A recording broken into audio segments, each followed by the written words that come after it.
Hello everyone, welcome to Champaran steno. दोस्तों, हम अभी आप लोग के साथ बिहार स्टेनो एएसआई के सिलेबस के बारे में और उसमें क्या क्या चीज़ें चाहिए जो आपको सिलेक्ट करने के लिए आवश्यक है, जैसे कि योग्यता क्या होना चाहिए, उसका एज क्या होना चाहिए, सिलेक्शन का प्रोसेस जैसे written, skill test, final merit और मेडिकल। रिटेन में भी 2 पेपर होगा, उसमें कौन कौन चीज़ें आपको पढ़ना है और कहाँ कहाँ से क्वेश्चन आएगा उसके बारे में सारी चीज़ें। फिर पेपर 2 जिसमें जीके जीएस रहता है, उसमें किस सेक्शन से कितने क्वेश्चन, किससे मैक्सिमम किससे मिनिमम क्वेश्चन पूछे जाते हैं, इसके बारे में।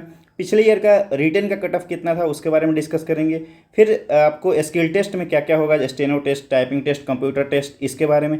फिर पिछले ईयर फाइनल मेरिट में कितना कट ऑफ गया था ये बताएंगे आपको। और उसके बाद medical test and character verification में क्या होता है, इन सब चीज़ों के बारे में हम आज डिस्कस करेंगे एक ही वीडियो में, ताकि आने वाले वैकेंसी के लिए आप अभी से ही प्रिपेयर हो जाएं। तो इसको शुरू करने से पहले आपका 1 मिनट का समय लेंगे। जो हम लोग बैच शुरू करने जा रहे हैं स्टेनो के लिए, उसके बारे में हम 1 मिनट में आपको डिस्कस करते हैं। जैसे कि बीएसएससी स्टेनो का फुल लेंथ टेस्ट शुरू होने वाला है। ऑनलाइन और ऑफलाइन दोनों मोड में रहेगा। ऑनलाइन एप्लीकेशन पर उपलब्ध रहेगा और ऑफलाइन केवल पटना में उपलब्ध रहेगा। ठीक है, इसका जो है विस्तृत सिलेबस जारी किया जा रहा है, उसको बनाया जा रहा है, जल्दी आपको जारी कर दिया जाएगा और टेस्ट भी जल्दी ही शुरू हो जाएगा। केवल बोर्ड के एग्ज़ाम कैलेंडर का वेट हो रहा है कि कब एग्ज़ाम, वो कैलेंडर जारी कर रहा है कि कब एग्ज़ाम लेंगे, उसके अनुसार से इसको सीटअप कर दिया जाएगा। ठीक है, बेसिक कोई नए स्टूडेंट है, सीखना चाहते हैं तो एप्लीकेशन पर रिकॉर्डेड क्लास है, वहाँ से आप सीख सकते हैं, पूरा अवेलेबल है। आप एक आध दो वीडियो देखिए, आपको समझ में आ जाएगा। रामधारी गुप्ता खंड 1 प्रतिलेखन संख्या 1 शुरू हो रहा है। जिनका बेसिक बुक समाप्त हो गया उनके लिए आपका डिटेल्स आपके सामने है, आप पढ़ सकते हैं। रामधारी गुप्ता खंड 1 एक्सरसाइज 40 से शुरू हो रहा है। जो पहले किए हैं लेकिन छोड़ दिए हैं तो उनके लिए भी डिटेल्स है, आप यहाँ से देख सकते हैं। स्पीडअप बैच 4.0 जिसमें 50 ऐसे करा रहे थे, वो बैच फुल हो गया, उसमें अब आप एडमिशन मतलब कि फुल हो चुका है। जो बैच 5.0 है वो शुरू होने वाला है 17 अगस्त से। आप चाहे तो इसमें एडमिशन ले सकते हैं एप्लीकेशन से कोर्स बाय करके।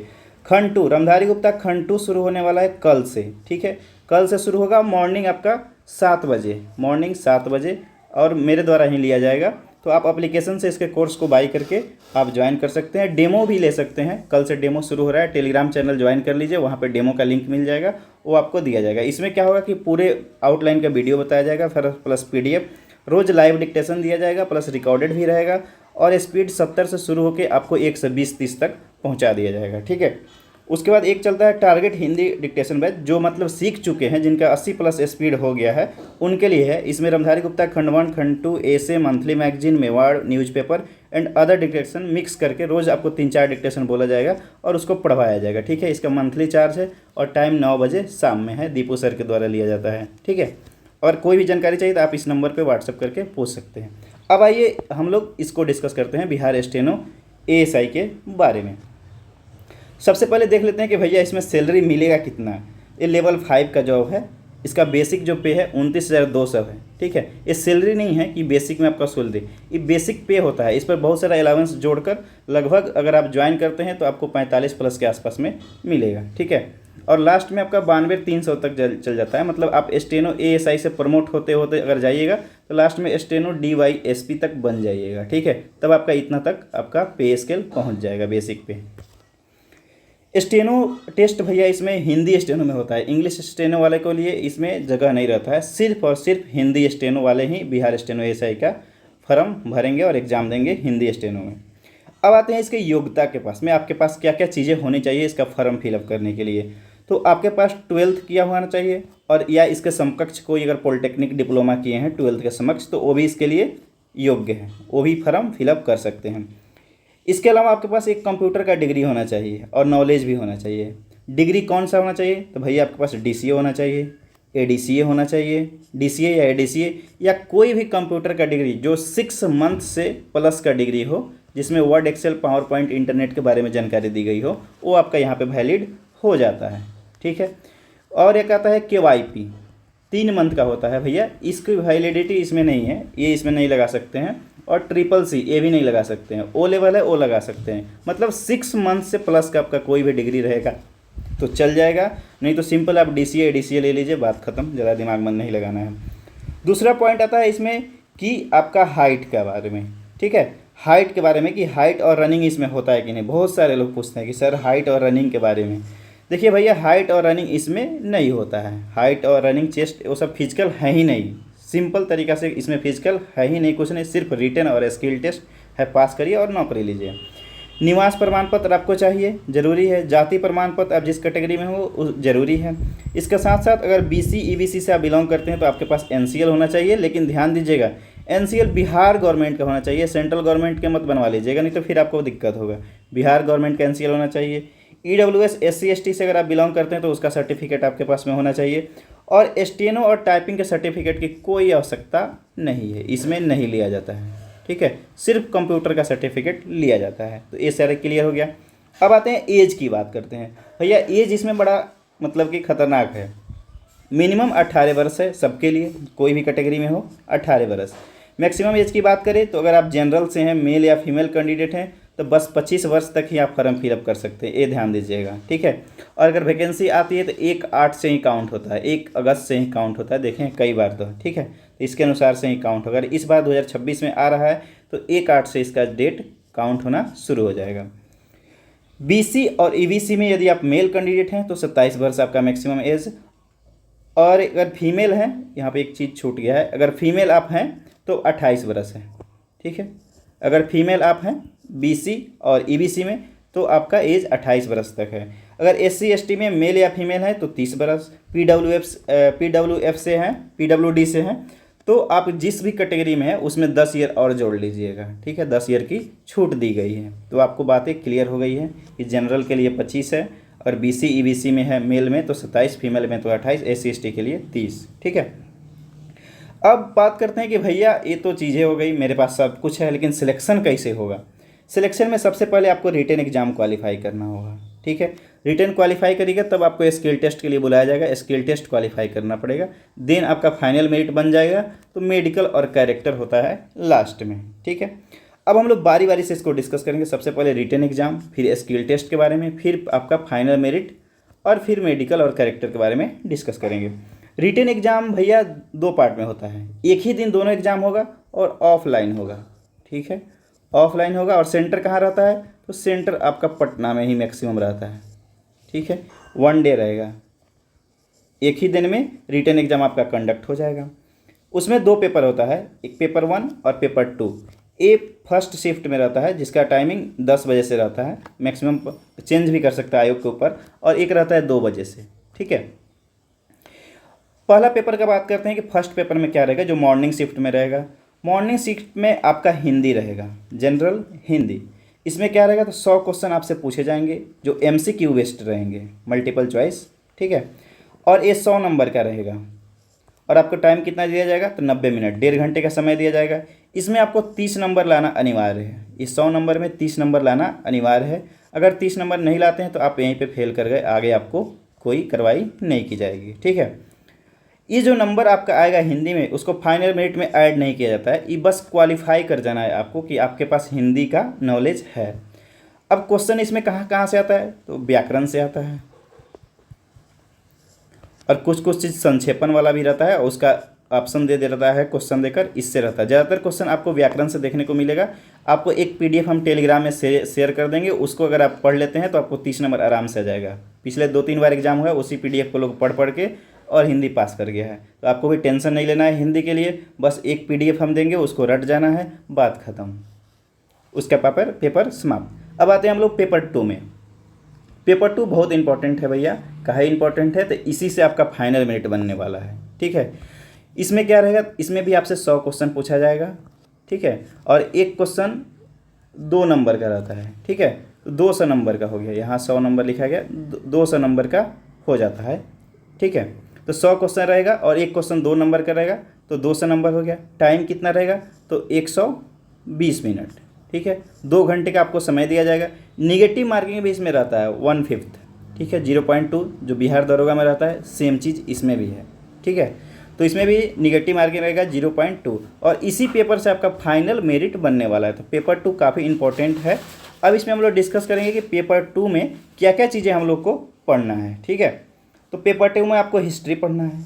हिस्ट्री से कितने क्वेश्चन आएंगे, 15 से 16 क्वेश्चन पूछे गए हैं। ये प्रीवियस ईयर जो एग्ज़ाम हुआ है उसके बेस्ट पर बनाया गया है, अंदाजे से नहीं भरा गया है, क्वेश्चन को काउंट करके। और जिनके पास PYQ नहीं होगा तो भैया ले लीजिएगा, मेरे पास 3 साल का है, 2018 वाला जो 2019 में ज्वाइन किए थे लोग, उसका भी 2021 वाला और 2025 वाला, तीनों का PYQ उपलब्ध है, आप ले सकते हैं। हिस्ट्री के 15 से 16 क्वेश्चन पूछे जाएंगे आपसे। ज्योग्राफी से भी 15 से 16 क्वेश्चन आने की संभावना रहती है और आया भी है। इकोनॉमिक्स से 2-3 क्वेश्चन ही पूछे गए। अच्छा, एक चीज़ आप ध्यान दीजिएगा कि हिस्ट्री से मैक्सिमम क्वेश्चन मॉडर्न हिस्ट्री से आते हैं, ठीक है, और ज्योग्राफी के इंडियन ज्योग्राफी से मैक्सिमम क्वेश्चन आपको पूछे जाएंगे। इकोनॉमिक्स से 2-3 क्वेश्चन डाले जाएंगे जो बेसिक इकोनॉमिक्स रहेगा, ठीक है, एडवांस में नहीं जाना है आपका, बस बेसिक वाला क्लियर कर लेना है। पॉलिटी से 7-8 क्वेश्चन रहेंगे। बायो से रहता है अच्छा क्वेश्चन, 8 से 9 क्वेश्चन पूछे जाएंगे आपको। फिजिक्स से भी 7-8 क्वेश्चन रहेंगे। केमिस्ट्री से 5-6 क्वेश्चन। करेंट अफेयर्स 10 से 12 क्वेश्चन दिए जाते हैं, तो करेंट अफेयर्स भी इंपॉर्टेंट है। मैथ से 2-3 क्वेश्चन रहेंगे। 2-3 क्वेश्चन आपसे रीजनिंग से पूछे जाएंगे। बिहार स्पेशल भी रहता है जिसमें मैक्सिमम आपका हिस्ट्री, ज्योग्राफी और पॉलिटी रहेगा। 6 से 7 क्वेश्चन डाले गए थे, ठीक है, 2021 और 2018 वाला एग्जाम में। लेकिन 2025 वाला में बिहार स्पेशल में थोड़ा क्वेश्चन ज़्यादा था, 7 से 8 क्वेश्चन डाल दिए गए थे, ठीक है। बिहार स्टैटिक जीके इसमें रहता है, 10 से 11 क्वेश्चन आपको स्टैटिक मिल जाएगा। उसमें क्या क्या रहेगा, जैसे मुद्रा, राजधानी, पुस्तक, राज्य, ठीक है, राजधानी, ये सब चीज़ें, पुस्तक, उनके लेखक कौन है, ये सब चीज़ें आपको रहेगा स्टैटिक जीके में। मिसलेनियस से आपका रह जाएगा 8 से 10 क्वेश्चन, जो पूरा जीके ओवरऑल जो मिक्स करके आता है उससे आपका रहेगा 8 से 10 क्वेश्चन पूछे जाते हैं, ठीक है। तो ये आपका जो 2 पोर्शन है, ये अगर लूसेंट का विविध आप ले रहे हैं विविध, तो आपका 70 से 80% चीज़ें क्लियर हो जाता है, ठीक है। तो स्टैटिक जीके और मिसलेनियस के लिए लूसेंट कर लीजिए, और बाकी सारा चीज़ के लिए हम अगले वीडियो में डिस्कस करेंगे। कि अभी तो आपको सिलेबस डिस्कस कर रहे हैं कि आपका स्ट्रेटजी क्या होना चाहिए, कि कौन से बुक से कहाँ से पढ़े और स्ट्रेटजी किस तरीके से अपनाएं, ताकि इसमें हम लोग श्योर सीट ऑब्जर्व कर लें। तो यहाँ पे हमने डिस्कस कर लिया आपका पेपर 2, ठीक है, इसी से आपका फाइनल मेरिट बनेगा, तो ये काफ़ी महत्वपूर्ण है। अब इसमें बात करते हैं कि भैया पिछले बार जो 2025 में एग्ज़ाम हुआ था तो रिटेन का, उसमें इसमें कट ऑफ कितना गया था, पेपर 2 में कट ऑफ कितना गया था जिनको स्किल टेस्ट के लिए कॉल किया गया था, तो आपके सामने है 141.4 गया था जनरल कैटेगरी में, ठीक है, जो पिछले ईयर के तुलना में कम है। जो 2021 में एग्ज़ाम हुआ था उसमें 160 गया था, ठीक है, तो उससे कम ही है ये 2025 वाला, इसमें 141 गया है जनरल कैटेगरी में। उसी प्रकार से आप देख सकते हैं सारा कैटेगरी का हम यहाँ पे कर दिए हैं। पिछड़े वर्ग में BC में तो 138 गया है। उसी प्रकार से दिव्यांग अभ्यर्थियों के लिए नीचे में दिया गया, आप यहाँ से देख सकते हैं। अब भैया जब आप इसमें पास कर जाइएगा तो आपको स्किल टेस्ट के लिए बुलाया जाएगा, शॉर्ट हैंड और टाइपिंग के टेस्ट के लिए। कितना, जितना सीट रहेगा उसके 6 गुना स्टूडेंट को बुलाया जाएगा। मान लीजिएगा 50 सीट है तो 6 से गुना कर लीजिए, 50 नहीं लेते हैं, 300 के आसपास में सीट आने वाला है, इसको 6 से गुना कर लेते हैं तो 1800 लोगों को स्किल टेस्ट के लिए कॉल किया जाएगा। अब आते हैं स्किल टेस्ट में। स्किल टेस्ट में क्या क्या होगा, तो सबसे पहले shorthand test, then typing test और फिर कंप्यूटर टेस्ट। हालांकि कंप्यूटर टेस्ट अभी तक नहीं हुआ है, लेकिन सिलेबस नोटिफिकेशन में मेंशन रहता है, ठीक है। तो यहाँ पे हम बात करते हैं स्टेनो टेस्ट का, कि स्टेनो टेस्ट में क्या क्या होगा, ठीक है। तो स्टेनो टेस्ट में आपको हिंदी स्टेनो लिया जाएगा, सिर्फ इंग्लिश स्टेनो नहीं लिया जाएगा। फॉन्ट कौन सा रहेगा भैया, तो कुर्तीदेव फॉन्ट पर आपको लिया जाएगा। स्पीड कितना करेगा स्टेनो का, 80 शब्द प्रति मिनट की दर से रहेगा, और ज़्यादातर निबंध टाइप के डिक्टेशन बोले जाते हैं। 5 मिनट का डिक्टेशन आपको दिया जाएगा। जब आप डिक्टेशन लिख लीजिएगा तो 2 मिनट का आपको समय दिया जाएगा कि भैया आप पढ़ लीजिए, सही लिखे हैं कि गलती लिखे हैं, जो करेक्ट करना है कर लीजिए पढ़ने के लिए। जब आप पढ़ लीजिएगा तो आपको 20 मिनट का टाइम दिया जाएगा टाइपिंग करने के लिए। ये काफ़ी मतलब हार्ड हो जाता है, 20 मिनट में टाइप करना 400 वर्ड को मुश्किल हो जाता है, ठीक है। और इरर इसमें आपको 10% माफ रहता है। 10% जहाँ भी एक, जैसे 40 इरर माफ रहता है, जहाँ आप 41 को पहुँचे तो आउट, यहाँ से बाहर। टाइपिंग टेस्ट की बात करते हैं हम कि टाइपिंग टेस्ट में क्या क्या होगा, तो भैया हिंदी और इंग्लिश दोनों टाइपिंग इसमें लिया जाता है। 300 वर्ड आपको कंप्यूटर के स्क्रीन पर दे दिया जाएगा यहाँ पे ऊपर में, ठीक है। इसी को आपको नीचे में टाइप करना होगा 10 मिनट में। 10 मिनट से अगर कम में कर ले रहे हैं तो अच्छी बात है। 30 वर्ड प्रति मिनट कम से कम आपका स्पीड रहना चाहिए, ठीक है। नहीं 30 के स्पीड से 10 मिनट का टाइपिंग होगा, टोटल 300 वर्ड आपको टाइप कर देना है। इरर की बात करके हिंदी में आप 5% तक इरर करिएगा तो कोई बात नहीं है, चल जाएगा। इंग्लिश में भी 10% करिएगा तो कोई बात नहीं है, चल जाएगा। लेकिन इससे ज़्यादा करिएगा तो आप यहाँ पे आउट हो जाइएगा। वर्ड हाईलाइट रहेगा कि नहीं, तो नहीं भैया वर्ड हाईलाइट नहीं रहता है। इरर शो करेगा कि नहीं, जैसे हम टाइप कर रहे हैं तो नीचे में रेड आ जाता है कि ये वर्ड आपने गलत टाइप किया है, ए भी नहीं शो करेगा। बैक स्पेस अलाउ रहता है, बैक स्पेस का आप यूज कर सकते हैं। MS वर्ड कंप्यूटर टेस्ट, इसमें आपको MS ऑफिस के बारे में जानकारी रख लेना चाहिए, क्योंकि आयोग का मर्जी है, जब ना तब एग्ज़ाम ले सकता है, ठीक है। तो इसके भरोसे नहीं रहना है कि पिछले बार नहीं लिया है तो इस बार भी नहीं लेगा, क्योंकि अब बहुत सारे एग्जाम में हो रहे हैं कंप्यूटर टेस्ट। तो इसमें आपको 4 चीज़ें का नॉलेज होना चाहिए, वर्ड, एक्सेल, पावर पॉइंट और इंटरनेट, और ये बेसिक नॉलेज चाहिए, बहुत आपको विस्तृत नॉलेज की आवश्यकता नहीं है। अब आप स्किल टेस्ट के बारे में समझ गए होंगे कि 3 चीज़ें आपको यहाँ पे कवर करना है, जो स्टेनो टेस्ट है, टाइपिंग टेस्ट है और कंप्यूटर टेस्ट है। जब आप एक कर लीजिएगा तो आपका फाइनल मेरिट बन जाएगा, मतलब कि आप वहाँ से क्वालिफाई कर गए स्टेनो, तब आपका रिटेन के बेस पर फाइनल मेरिट बन जाएगा। पिछले साल जो 2025 में फाइनल मेरिट का कट ऑफ गया है वो 125 है, सबसे लोएस्ट। इससे ऊपर जितने भी नंबर आए हैं उसको क्या कहते, देखिए नीचे में जो है कोई नहीं, स्टूडेंट ही नहीं मिल पाया आयोग को, क्या करे, उसको कोई स्टूडेंट ही नहीं मिल पाया। तो जिसका भी जो स्टेनो टेस्ट क्वालिफाई किया था और रिटेन में रिजल्ट आया था, 125 से जिनका भी ऊपर था नंबर वो सारे सिलेक्ट हो गए, ठीक है। मतलब कि वो कैटेगरी में कट ऑफ बढ़ा ही नहीं, जितना ही था उतना ही रह गया, 125 मिनिमम है, ठीक है। तो ये कंफ्यूज मत करिएगा। एक स्टूडेंट हमसे पूछे थे कि सर जनरल का जो यहाँ कट ऑफ 1 से 41 शो हो रहा है, तो फिर यहाँ पे 125 कैसे हो गया। 125 देखिए ये ऐसे हो गया कि ये न्यूनतम है, ठीक है। पूरे कैटेगरी मिला के जितने भी स्टूडेंट है, क्योंकि स्टूडेंट ही नहीं मिल पा रहा है तो क्या करेगा। आयोग के पास सीट बहुत था, फाइनल मेरिट में नाम आया था मात्र 53, 55, 56 आदमी का, तो क्या करेगा वो। तो जो मिनिमम स्कोर था उसी से ऊपर जितने लोग थे उसका सिलेक्शन आयोग को करना पड़ा, मतलब जनरल का जितना कट ऑफ था उतना ही रह गया, बाकी न्यूनतम ए है, ठीक है। ये समझ गए होंगे। नीचे दिव्यांग अभ्यर्थियों के लिए है, वो देख सकते हैं। अब हम लोग आते हैं फाइनल मेरिट, आपका तो ये हो गया। उसके बाद हम लोग एक मेडिकल और कैरेक्टर के बारे में डिस्कस करते हैं। ये थोड़ा सा नीचे आ गया है, ठीक है। आइए ऊपर में ही डिस्कस कर लेते हैं। मेडिकल में आपका सिंपल होता है, ठीक है। मेडिकल में सिंपल, अगर आप बहुत फिट फाट हैं नॉर्मल तो आपका मेडिकल हो जाएगा। कैरेक्टर में अगर आपके ऊपर कोई गंभीर तरह का केस नहीं है और चार्जशीटेड नहीं हो गया तो भी आपका कोई दिक्कत नहीं होने वाला है, ठीक है। तो ये रही बात हम लोग जो डिस्कस किए जो बिहार स्टेनो ASI के बारे में। अब अगले वीडियो में हम लोग क्या इसका स्ट्रेटजी होना चाहिए उसके बारे में डिस्कस करेंगे, और आपको कैसे पढ़ना है इसके बारे में डिस्कस करेंगे। जैसे ही आपका कोई जानकारी मिलता है नोटिफिकेशन के बारे में तो ज़रूर बताएंगे। थैंक यू इतना समय देने के लिए।